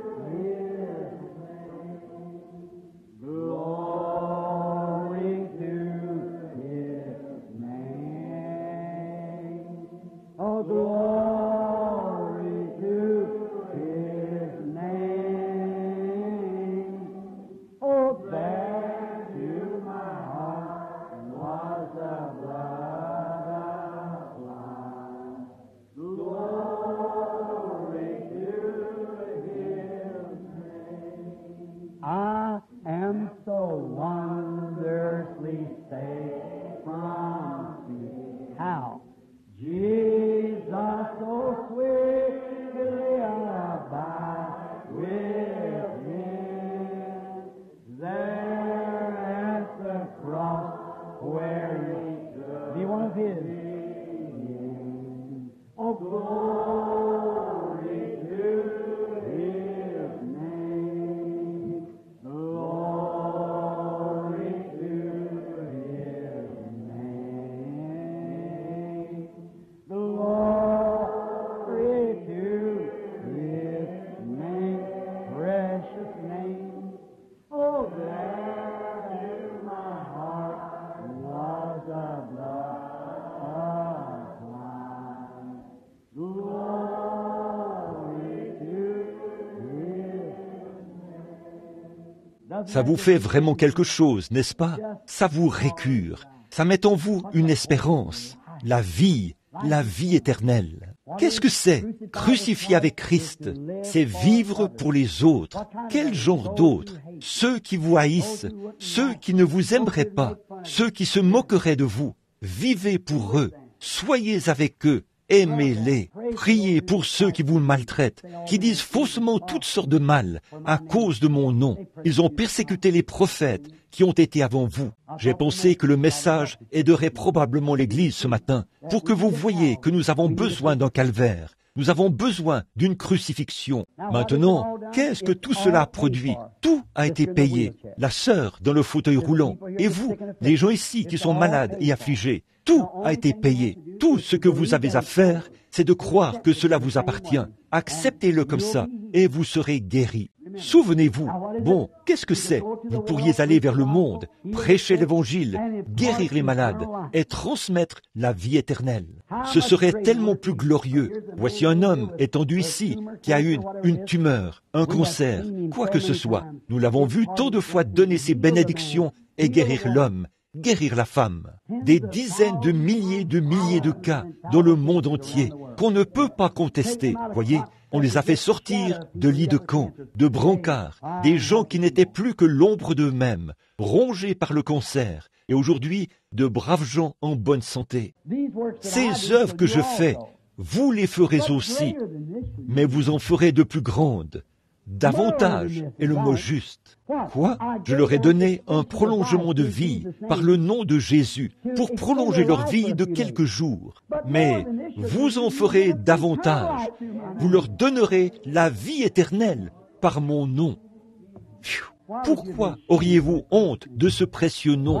Pourquoi les gens éviteraient-ils cela et s'en détourneraient-ils? C'est le diable, certainement. La repentance et la rémission du péché doivent être prêchées en son nom, dans le monde entier, à commencer par Jérusalem. C'est là que le message a été proclamé en premier. Pas vrai? Que la repentance et la rémission du péché soient prêchées en son nom, à commencer par Jérusalem. Maintenant, premièrement, nous ferons comme lui.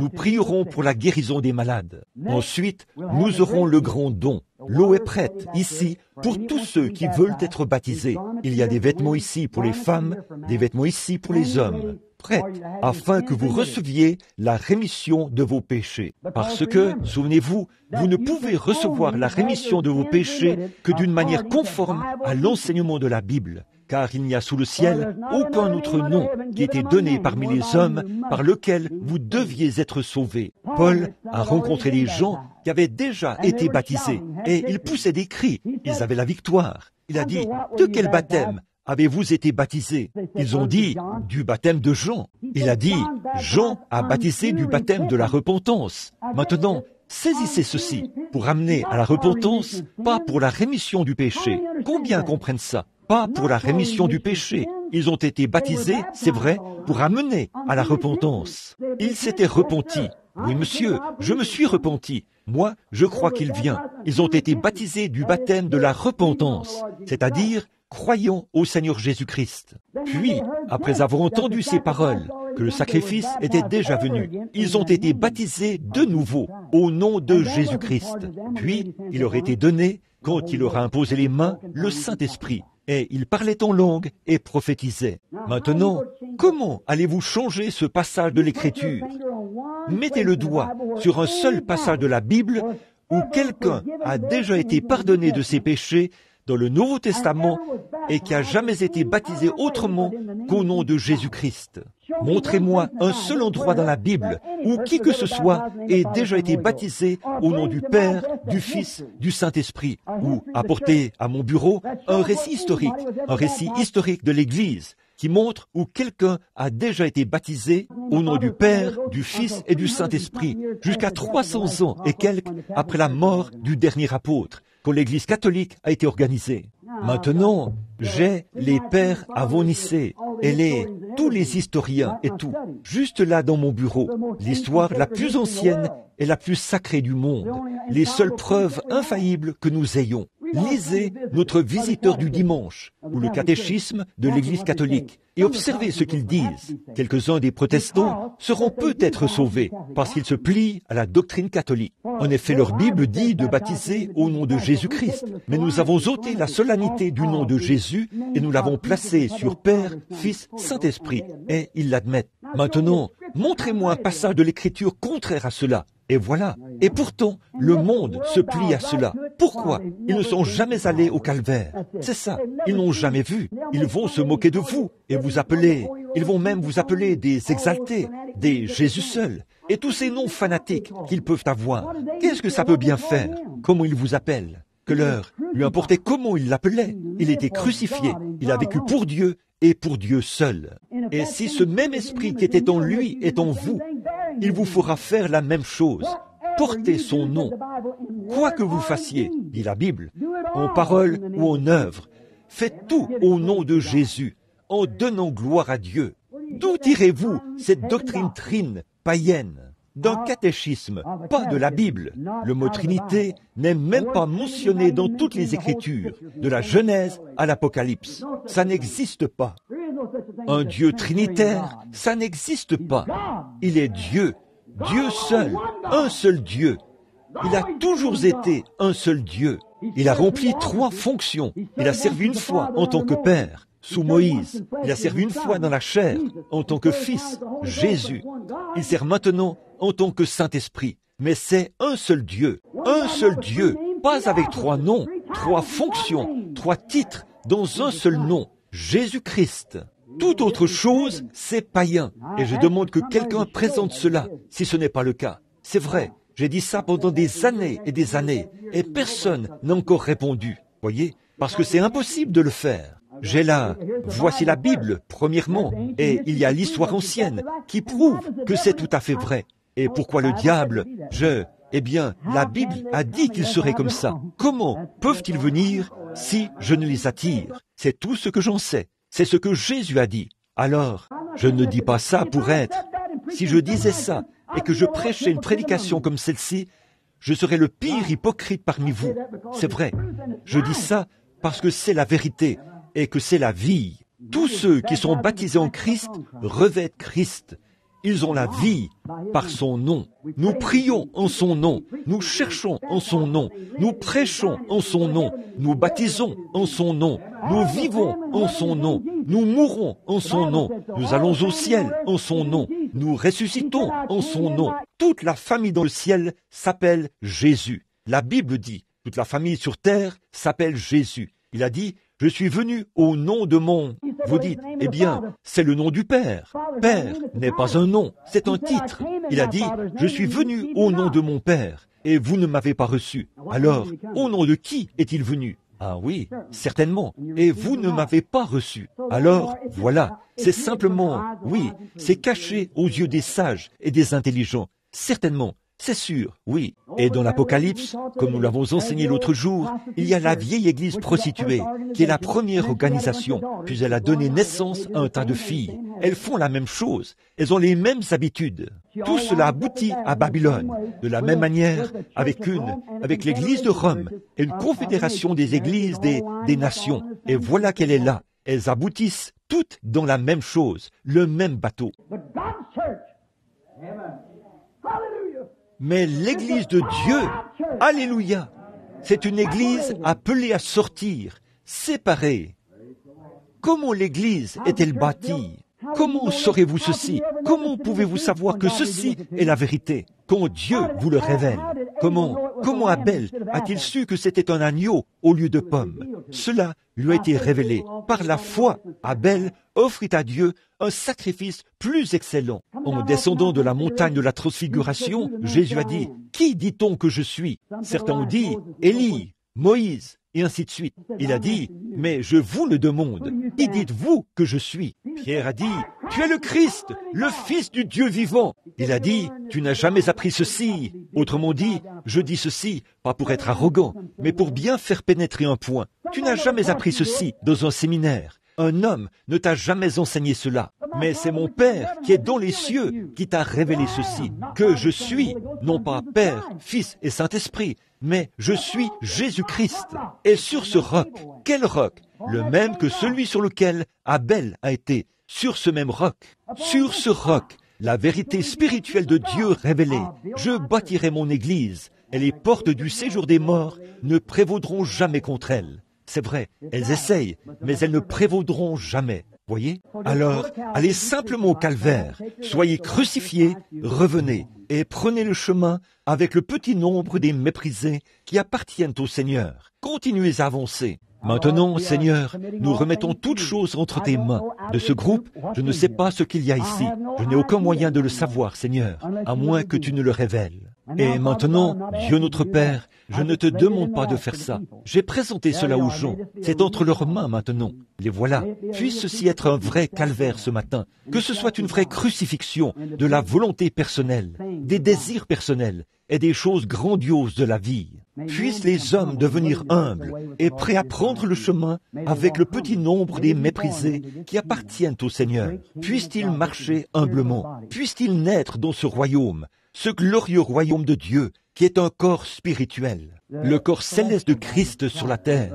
Nous avons tous été baptisés dans un seul esprit pour former un seul corps. Accorde-le Seigneur, qu'il soit noir, blanc, jaune, brun, quoi qu'il soit, homme ou femme, esclave ou libre. Nous avons tous été abreuvés du même esprit. Accorde-le Père, et que ce soit que parmi eux, il soit beaucoup ce matin à comprendre. Puisses-tu ouvrir leur intelligence? Alors, ce sera comme un jour nouveau pour eux. Le soleil brillera, et la lumière sombre des théologies faites de main d'homme disparaîtra. Et la lumière de Dieu brillera sur leur sentier et brisera le voile qui voile cette belle lumière. Et alors, ils pourront marcher sur la grande route de la sainteté et vivre pour les autres, comme Christ l'a fait. Maintenant, alors que nous commencerons la ligne de prière, je te prie d'oindre tes serviteurs ce matin, nous tous, alors que nous prierons les uns pour les autres. Et accorde aujourd'hui que chaque personne malade qui passera dans cette ligne de prière soit guérie. Puisse-t-il revenir, comme la petite fille qui louchait, et le petit garçon, et cette dame âgée, et frère Wright, et beaucoup de ceux qui sont venus, Seigneur, avec des afflictions et des maladies, et quelque chose que les médecins ne pouvaient pas guérir. Et les voici aujourd'hui, c'était il y a environ une semaine, et les voici en bonne santé aujourd'hui. Ô Dieu, puissent les hommes et les femmes s'avancer ici avec cette même foi, sachant qu'ils s'en vont au calvaire pour être crucifiés à leurs pensées et à leurs idées qu'ils ne peuvent plus guérir. Que la puissance qui a ressuscité Jésus de la tombe leur donne la vie, une grande vie de foi. Et puis, tout de suite après, fait que beaucoup viennent au baptistère pour se faire baptiser. Nous le demandons au nom de Jésus. Amen. Maintenant, nous n'avons que 20 minutes pour faire la ligne de prière et le service de baptême.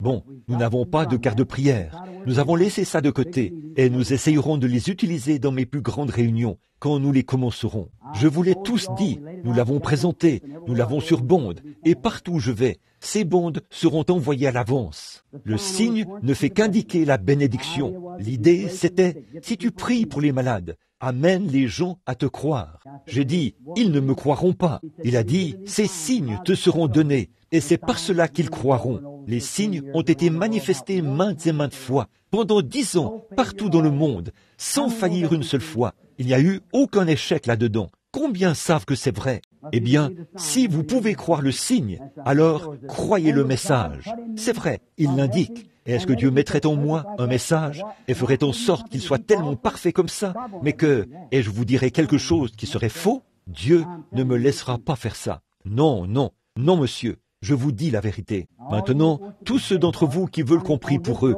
est-ce que vous pourriez, dans cette rangée ici, venir de ce côté-ci, si vous le voulez bien, là-bas, mettez-vous en ligne à droite. Et alors, cela permettra aux gens de passer pendant que nous prions. Ensuite, nous aurons les garçons, les huissiers et les autres surveilleront. Et pendant qu'ils passent de ce côté-ci, alors de ce côté-là, nous les ferons venir par l'arrière et nous les ferons avancer. On priera pour tout le monde. Oh, non! Non, pas du tout. Eh bien, au moment que vous voudrez, ça n'a pas d'importance. Vous pouvez l'amener là-bas, ou je peux amener-la là-bas maintenant, ou un peu plus tard, quand elle le voudra. Ça n'a pas d'importance. Maintenant, restons aussi tranquilles que possible pendant les prochaines quelques minutes. Je veux que vous réfléchissiez tous maintenant. Bon, qu'est-ce que la Bible dit? La prière de la foi sauvera le malade. Combien savent que c'est vrai? Combien savent que la Bible dit, voici les signes qui accompagneront ceux qui auront cru. Les œuvres que je fais, vous les ferez aussi. Et quelles étaient les œuvres? Il a dit, je le peux, si vous croyez que je suis capable de faire ceci. Pas vrai? Quelle était ma question? Ils ne me croiront pas. Il a dit, ces signes les amèneront à croire. Maintenant, si vous croyez, préparez-vous. C'est maintenant l'heure de votre délivrance. C'est la même chose que pour le péché. C'est la même promesse du même Dieu. Maintenant, nous avons ici une petite femme malade qui a des problèmes d'estomac, qui vient de New Albany. Nous allons d'abord prier pour elle, afin qu'elle puisse se trouver un siège. Maintenant, tranquillement, tout le monde, là. Je veux que les frères m'aident ici. Maintenant, courbons la tête un instant pour la prière. Maintenant, Père Céleste, ceci a été ta parole. Je ne suis pas responsable des actions qu'on prendra à ce sujet, mais je suis responsable de la prêcher. Et sachant ceci, et sachant que je suis maintenant un homme d'âge mûr, et qu'un jour, je devrais me tenir devant toi, j'ai prêché la vérité du fond du cœur. Vous le savez, sans parti pris, si c'était le cas, Seigneur, alors j'ai besoin de repentance. Et Père, je te prie de m'aider maintenant, alors que nous allons prier pour les malades. Puissent mes prières être exaucées, pas seulement mes prières, Seigneur, mais la prière de cette Église, alors que ces pauvres gens, et si c'était ma femme qui se tient ici, et si c'était elle, assise dans le fauteuil roulant, ou ma sœur, ma mère, ô Dieu, guéris ces gens. Veux-tu le faire, Seigneur? Regarde, debout dans la ligne de prière, problèmes cardiaques, cancers, tumeurs, toutes sortes de maladies et d'afflictions. Beaucoup d'entre eux viennent. Des centaines sont en train d'être délivrés, ici même, Seigneur. Et ils le voient, et ils le croient. Ils viennent dans la ligne de prière pour accepter leur délivrance. Ils s'avancent maintenant vers une pierre vivante, pas ton serviteur, mais vers ton Fils Jésus, qui est le conducteur de l'Église, la personne spirituelle et mystique parmi nous. Et alors que nous procédons en offrant son nom, tu as dit en mon nom, ils chasseront les démons. Je te prie d'exaucer nos prières au nom de Jésus. Amen. Maintenant, que tout le monde soit en prière. Bon, ceci fait aussi partie de la vôtre. Ceci est votre prière. Là, cette petite femme doit mourir si quelque chose ne lui vient pas en aide. Combien connaissent frère Statzlev, frère et sœur Statzlev? On m'a appelé de l'Allemagne 3 fois l'autre soir. Leur bébé était mort. Ils ont demandé, frère Branham, nous vous avons vu ressusciter les morts par l'Esprit de Dieu. Ils étaient présents et ont observé cela, voyez, et nous savons que vous êtes un prophète du Seigneur. Prononcez simplement la parole. J'ai dit, je ne peux pas la prononcer, à moins que ce soit mis dans ma bouche. Venez en Allemagne. Je me suis levé tout de suite et ils ont téléphoné. Nous avons un avion à réaction qui peut vous emmener en Allemagne en 6 heures. Un avion à réaction de l'armée qui m'emporterait en Allemagne pour qu'un bébé mort soit ressuscité. Un avion à réaction de l'armée m'emmènerait en 6 heures de Louisville à München en Allemagne. Je suis entré dans la pièce, je me suis mis à genoux et j'ai dit, « Père, que dois-je dire?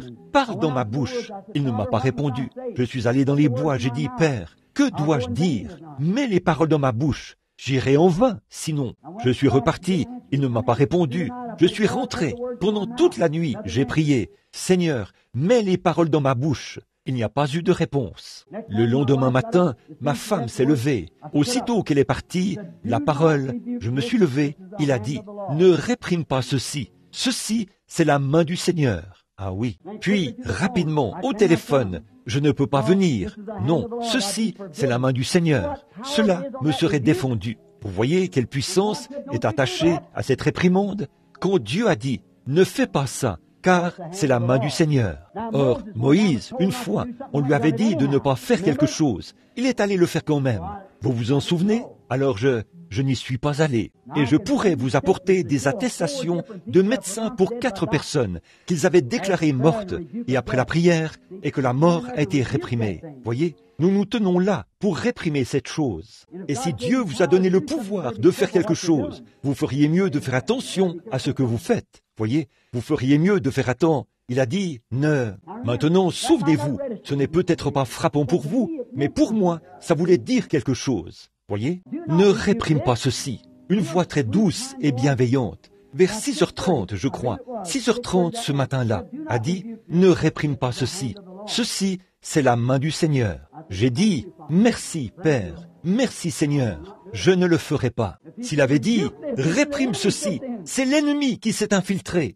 J'aurais dit, allons-y, et cela aurait été fait. Quand ce petit garçon, là-bas en Finlande, était étendu là, mort, écrasé, sans même un os sain dans son corps, le Seigneur a dit que c'était la main de Satan. Il a dit, réprime cela. Et j'ai dit, mort, tu ne peux pas le retenir, ramène-le, laisse-le aller. Et là, il s'est levé d'un bond. Eh bien, il n'avait même pas un seul os brisé dans son corps. C'est la parole du Seigneur. Je ne peux pas utiliser la parole du Seigneur tant que la parole du Seigneur ne vient pas à moi. Mais dans l'Écriture, la parole du Seigneur m'a donné la commission de prier pour ces malades. Vous donne la commission de prier pour eux. Maintenant, la prière de la foi sauvera le malade. Prions, courbez la tête. Nous verrons ce qu'il dira quand vous vous avancerez.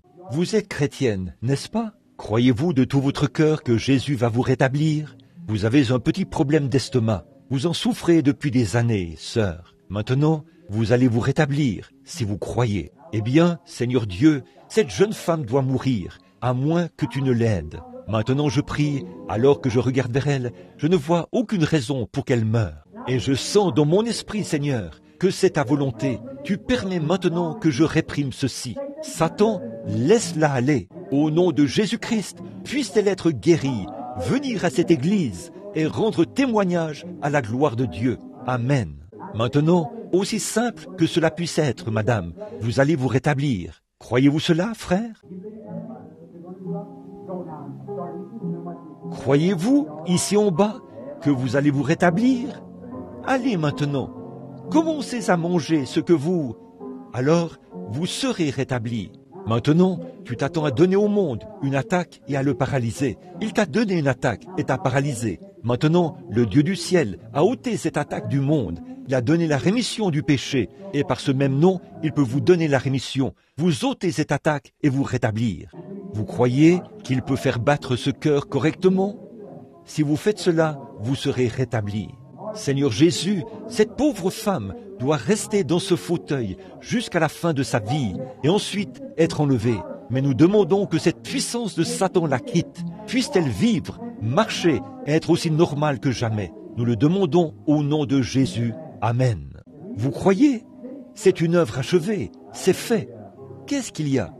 Sans crainte, sans... N'était-ce pas? Vous avez été guéri du cancer une fois. Lâchez prise. Donnez tout à Jésus. Seigneur Jésus, je pose ma main sur cette femme et je réprime sa maladie. Je sais qu'elle est chrétienne, née de l'Esprit. Je la débarrasse de cela dans le merveilleux nom de Jésus-Christ. Amen.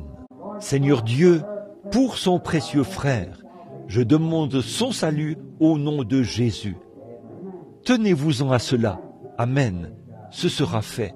Es-tu prêt à recevoir ta guérison, fiston? D'accord. c'est maintenant entre ses mains. Seigneur Jésus, sur ce jeune homme qui a dit qu'il prie pour recevoir de toi sa guérison, en tant que ton serviteur, je lui impose les mains au nom de Jésus-Christ. Amen.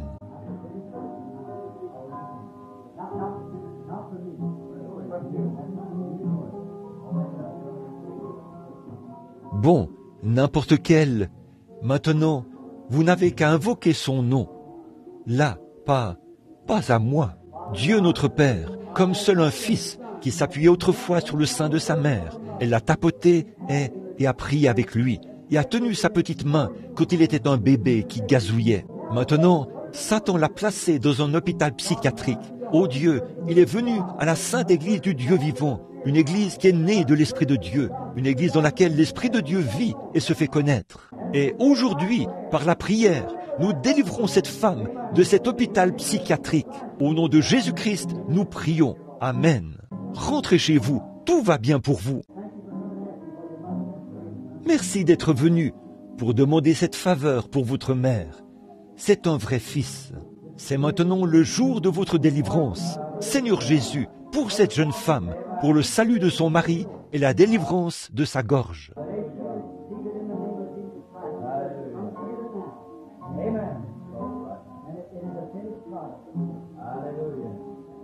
Puisse-t-elle le recevoir au nom de Jésus-Christ, qui dit « Viens, crois-le maintenant ». Et c'est un produit fini. Seigneur, les médecins ont déclaré, Seigneur, que c'est dans son corps, que ça monte dans son œil. Elle est venue pour être délivrée à cet autel, alors que cette sainte Église prie. Je demande sa délivrance au nom de Jésus-Christ. Ce fléau quittera son corps. C'est une œuvre achevée.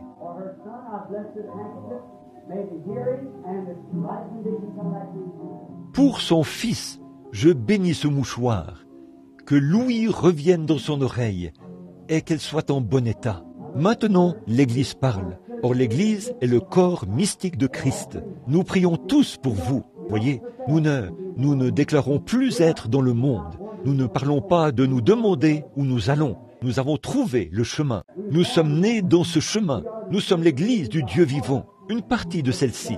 Bien sûr, elle se trouve partout dans le monde. Mais ici, c'en est un des groupes. Aujourd'hui, ensemble, nous venons en son nom. Nous venons pour faire ce qu'il a dit de faire. Ce qu'il peut révéler quand nous nous réunissons. Prier pour les malades, leur imposer les mains. La prière de la foi sauvera le malade.